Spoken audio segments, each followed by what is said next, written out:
সাহাবী হযরত আবু যর গিফারি রাদিয়াল্লাহু আনহুকে মহানবী হযরত মুহাম্মদ সাল্লাল্লাহু আলাইহি ওয়াসাল্লাম কি উপদেশ দিয়েছিলেন। আসসালামু আলাইকুম প্রিয় বন্ধুরা, আশা করি সকলেই ভালো আছেন।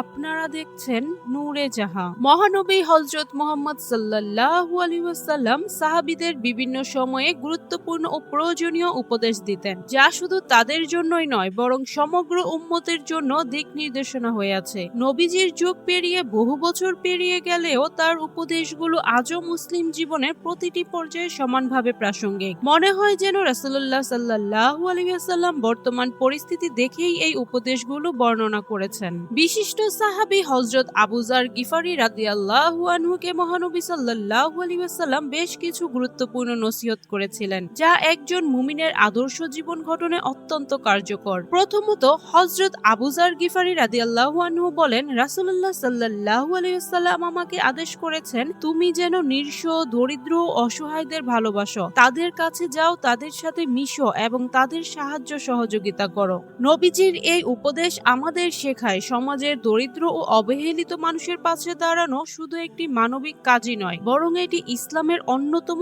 গুরুত্বপূর্ণ আদর্শ।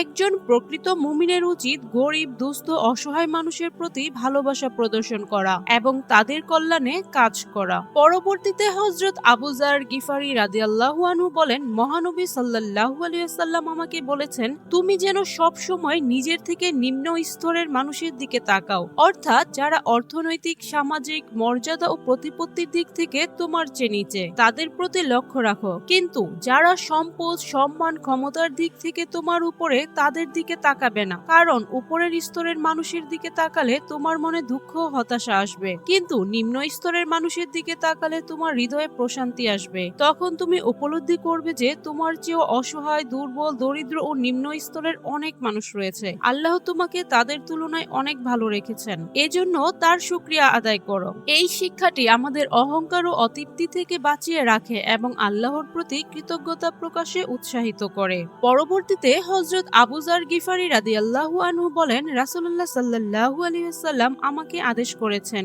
যদিও তুমি দূরে থাকো তবু আত্মীয়তার সম্পর্ক বজায় রাখো, কেননা আত্মীয়তার সম্পর্ক ছিন্ন করা ইসলামে একটি কবিরা গুনাহ। আল্লাহ তাআলা পবিত্র কোরআনে বলেন, তোমরা আল্লাহকে ভয় করো এবং রক্ত সম্পর্কীয় আত্মীয়দের ব্যাপারে সতর্ক থাকো, অর্থাৎ আত্মীয়তার সম্পর্ক ছিন্ন করো না। সূরা নিসা আয়াত নাম্বার 1। এছাড়াও মহানবী সাল্লাল্লাহু আলাইহি ওয়াসাল্লাম বলেন, রক্তের সম্পর্ক ছিন্নকারী কখনো জান্নাতে প্রবেশ করবে না। আত্মীয়তার বন্ধন রক্ষা করা শুধু একটি সামাজিক দায়িত্বই নয়, বরং এটি ইসলামের অন্যতম গুরুত্বপূর্ণ শিক্ষা, যা শান্তিপূর্ণ ও সংহতিপূর্ণ সমাজ গঠনে সহায়তা করে। পরবর্তীতে মহানবী সাল্লাল্লাহু আলাইহি ওয়াসাল্লাম হযরত আবু যর গিফারি রাদিয়াল্লাহু আনহুকে উপদেশ দিয়েছেন, আল্লাহ তাআলা ছাড়া কখনো কারো কাছে কোনো কিছু চাইবে না, এমনকি তোমার জুতার ফিতাও যদি ছিঁড়ে যায় তাও কারো কাছে চেও না। আমরা প্রতিদিন সূরা ফাতিহায় পড়ি, আমরা একমাত্র আপনারই ইবাদত করি এবং আপনার কাছেই সাহায্য চাই।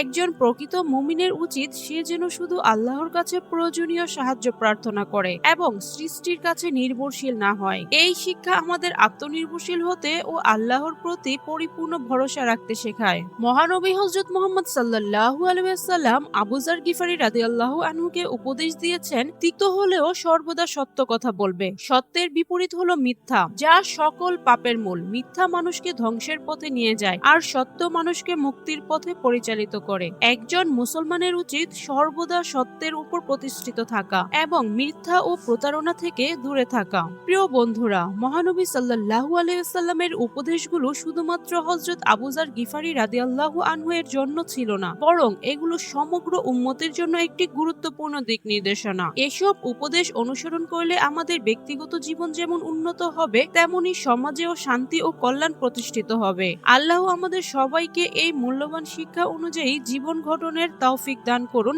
আমিন। প্রিয় বন্ধুরা, কোরআন এবং হাদিসের এরূপ আরো সত্য ঘটনা জানতে লাইক, কমেন্ট, শেয়ার এবং সাবস্ক্রাইব করে আমাদের পাশে থাকুন। সকলেই ভালো থাকবেন। খোদা হাফেজ।